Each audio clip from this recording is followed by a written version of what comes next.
Okay, so I have a layer of this blackboard on here, and I also have a layer with this cartoon kit over here.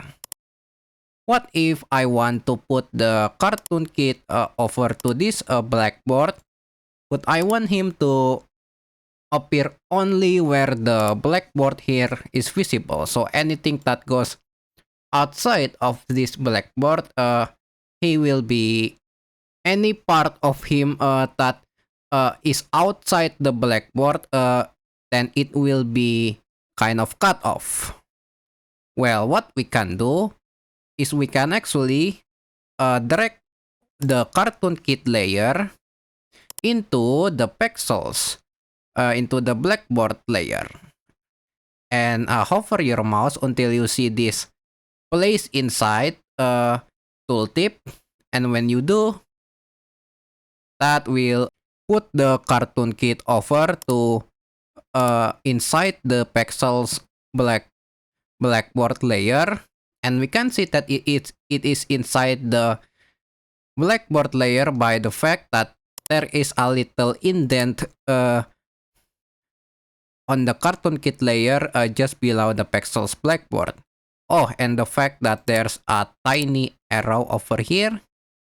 If we click that, well, we don't see the cartoon kit layer, but when we click on it again, we see it. Now, this cartoon kit layer will only appear where the blackboard layer is visible. So around this area, okay, where anything of him that goes outside will not be visible. And because he is outside the blackboard, he is not visible. So we need to drag him inside the blackboard for him to be visible. Now, as you can see, with him fully inside the blackboard, he is visible. What if we put him below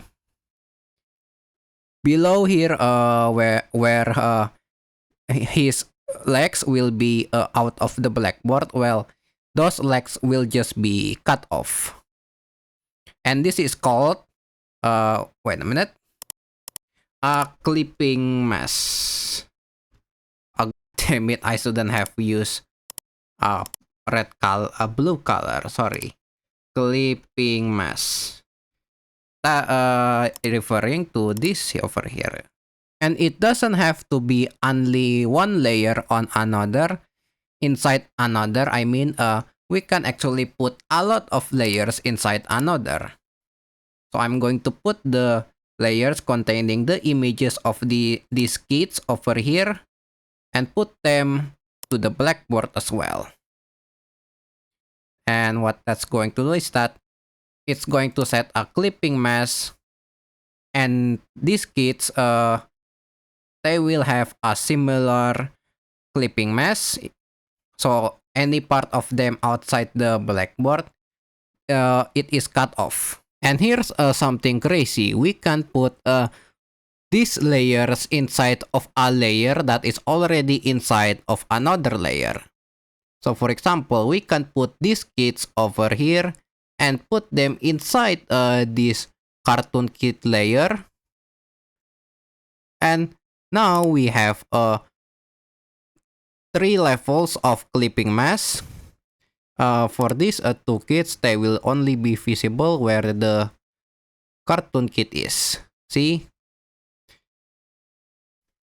And this is thankfully non-destructive, meaning that if you regret doing this, you can always just undo it.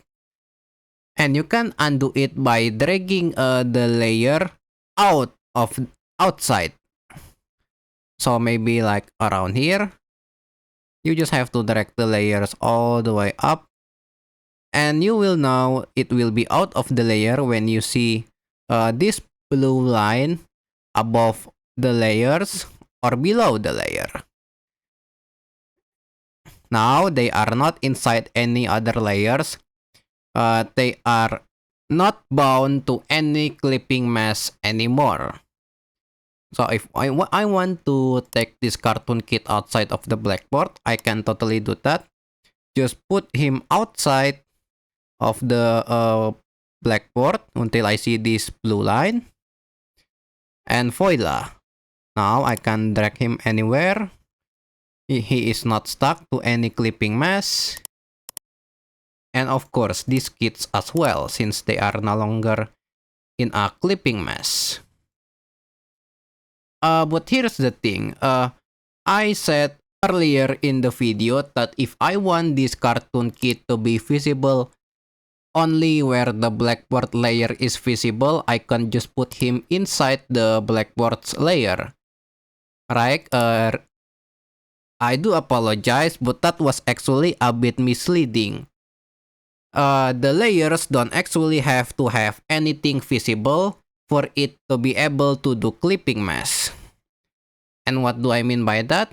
Well, see how this blackboard layer actually has something visible in it? This blackboard? Well, what if there wasn't anything visible? But instead of using this blackboard as an example, I'm going to use a rectangle. No, not a rectangle. Maybe a star instead. Put it over here. Maybe make it really big. And then give it a color like maybe red. Or actually blue, yeah, because that sticks out from the others. Maybe even play around with these handles. Okay. And making the star created a new layer containing the star. Can we put other layers inside it to make a clipping mesh? Absolutely. And just like that, the cartoon kit is now clipping to the star. And this star, it is very visible. It's quite clearly visible that this is a blue star. But what if there wasn't anything visible on that star layer? What do I mean? Well, let me put the cartoon kit outside of the star layer first. And then I'm going to click on the star layer over here. No, not change name. I'm going to go into the fill tool. And you see the thing about the fill tool is that if you choose type solid, then you will have only one color. You won't have a gradient. To make a gradient, you have to make a line. But I'm going to stay in solid. And this one color, you can actually set the opacity off. Just like the colors in the gradient. And as you can probably guess, when I turn this opacity all the way down, well, there will be nothing visible on the star layer. So does that mean if I put the cartoon kit inside this star layer over here, then under no circumstance would that cartoon kit be visible? Well, let's try that. Put the cartoon kit inside the star. Now, nope. As you can see, the cartoon kit is still completely visible inside the star. Even though the star has zero opacity, that means it is completely visible. We can still clip stuff inside the star layer. Maybe this kit as well, see? Maybe if we want to have a star frame for this kit because she got an A+ or whatever, we can absolutely do that. So yeah, even if there's nothing visible on your layer, because it only has like one object and it's at 0% opacity or whatnot, well, that doesn't mean you cannot use it as a clipping mesh. Because instead of being dictated by what is visible on the layer, the clipping mesh shape will be dictated by this purple line. This purple line in particular, you can see is the shape of the star we just created. If you don't see it, you might be in preview mode or you might not be on the latest Affinity. To check if you're on preview mode, go into view. And if you are on preview mode, there would be a check mark on this preview mode command. When that's turned on, as you can see, you will not see these purple lines. But if you don't like these purple lines, don't worry, you can still see what would be the shape of the clipping mesh just by selecting the layer. You would see this blue line over here, and it looks like the shape of our star right now. That is a good indicator of what the shape of your clipping mesh will be. In this case, it is the shape of our star. So let me just put this this girl back into the star. Select the star layer again, and as you can see, the shape of the clipping mesh is the shape of this star. And anything that is outside that star, well, it would not be visible if there's a clipping mesh to that star. So let me get rid of the star, but first take out these two. So what would be the use of a clipping mesh anyways? Well, we already have one such use case in this very thumbnail. And one good use case is isolating an image to be visible only where we want it to be visible. So for example, this blackboard. You know what I was thinking is that I want this blackboard to fill up this green board just below it. But it's not going to be easy to be scaling up and moving this blackboard texture. In fact, let me try that right now. I'm going to scale this up, then move it to the middle. Click. Do that again. Try to scale it down to fit this. Nope, not really. It's not really helping. Try that up. And then scaling it down. Well, try moving it up. As you can see, it moved a bit too far down. So as you can see, it doesn't look as easy as it sounds. So one thing that I can do instead is that I can create a rectangle. And in this rectangle, I'm going to create my rectangle starting from over here. Oh yeah, and there isn't a fill yet. That's because we use a fill with 0% opacity area. Let me just turn it back on just for a minute. And the thing about these shapes here is that they are much easier to control than images. Because you see, images have a fixed aspect width. So they would have, if you want to stretch them out, or make them a certain width or a certain aspect ratio, you would have to click on one of these handles while holding shift and the likes. But we can just make this shape, and then once it covers up this entire board, I can just go into the fill tool. Where is it? And set the opacity back to 0.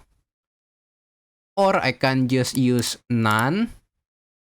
And now I can put my blackboard to inside this rectangle.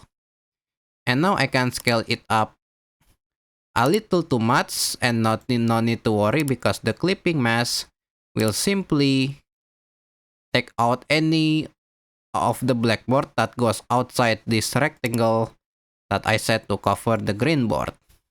And one very helpful benefit of using a shape like this for clipping mesh instead of just the image is that, let's say that I want to get rid of this blackboard for whatever reason, but I don't want to get rid of the clipping mesh.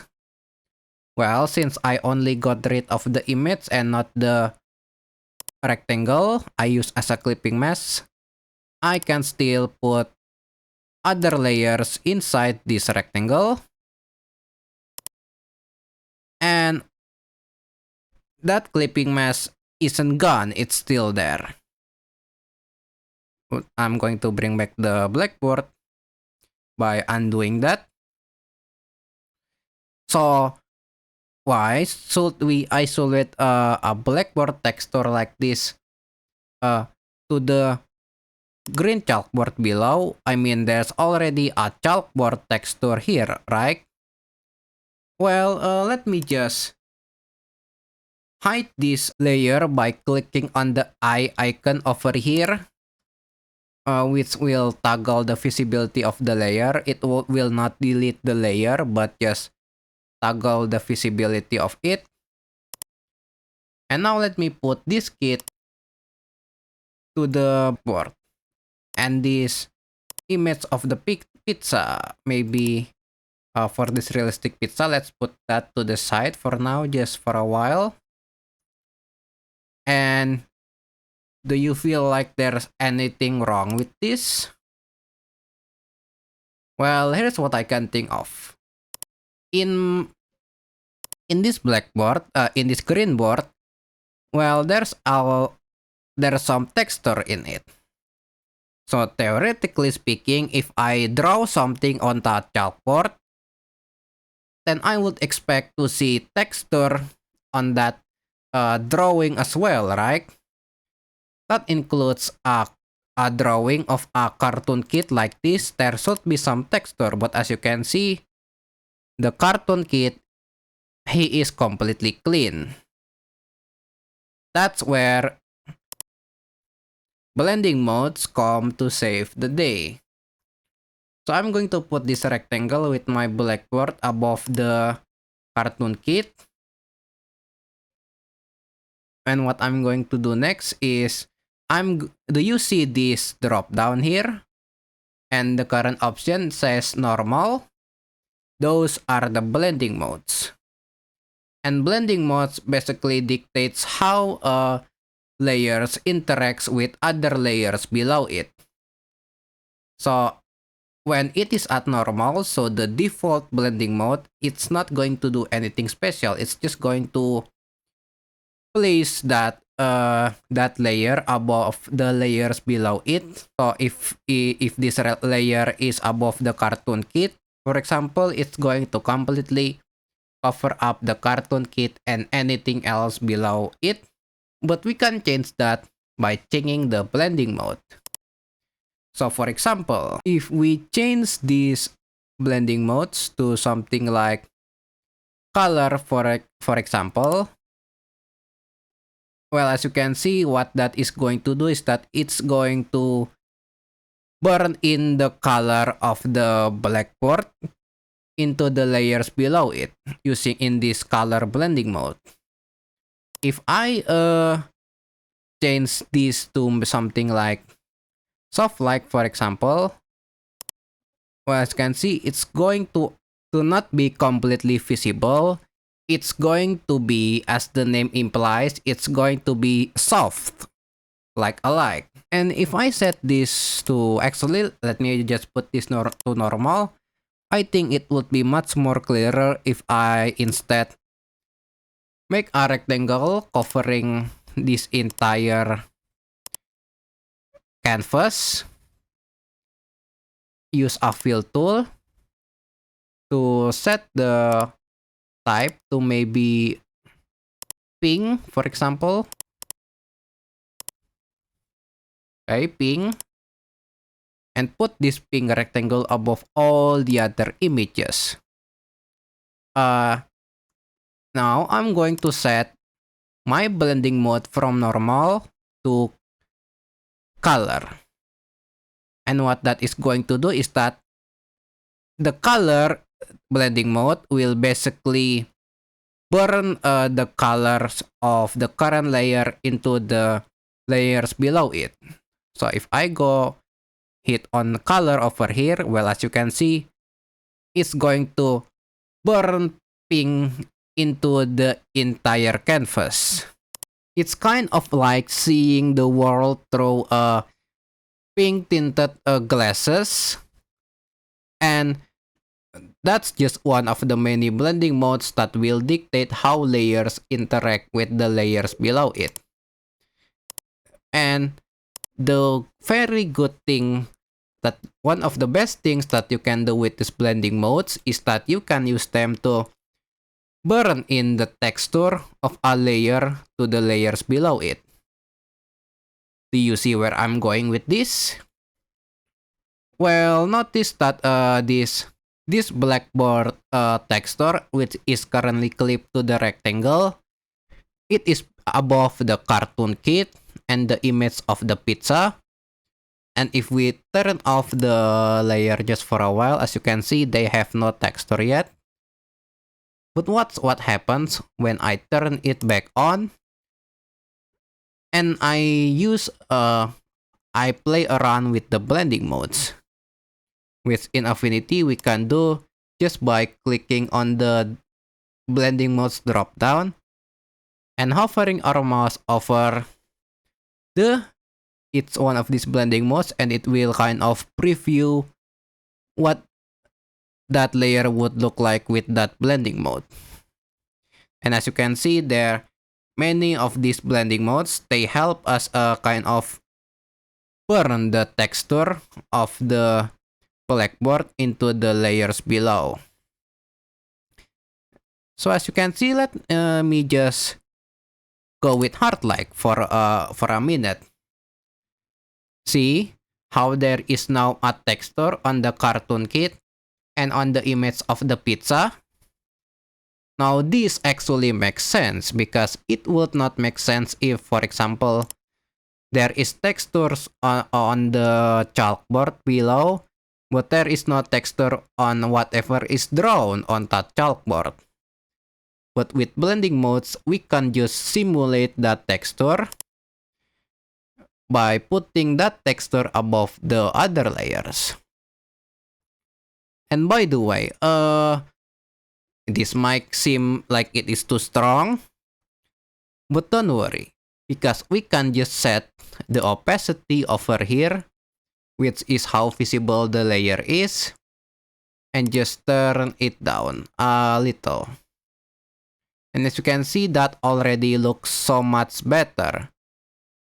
It actually looks like this drawing is part of the chalkboard, not something magically floating just in front of it. Turn that down a little bit more. And now let's zoom out and see how much better this cartoon kit and the image of this pizza looks on the chalkboard than before. If it's not yet too obvious, let me just turn off the visibility of that layer. So this is before, this is after. Before, after. And what this really helps with is text. Because you see, in graphic design, it's often hard to make text kind of blend in with the rest of the image, like to make it look like it belongs in the image. But just by adding in a texture like this and making sure that it is below that texture, like for example, maybe I'll type in fractions. This is just a preview. As you can see, just placing it on the top here, it sticks out too much and it doesn't look like it belongs. But now, just by adding in a texture, that already looks like it actually belongs in the chalkboard over there, like the text belongs. So, clipping mask and blending modes, those are very powerful tools. Please don't get to know them. Okay, so quick quiz.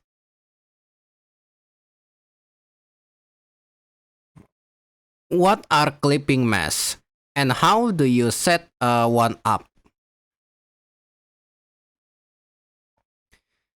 If a layer doesn't have anything visible on it, can you still use that layer as a clipping mask? What are blending modes? What is one good use of blending modes? Comment all the right answers to get your comments pinned, and I will see you in the next video.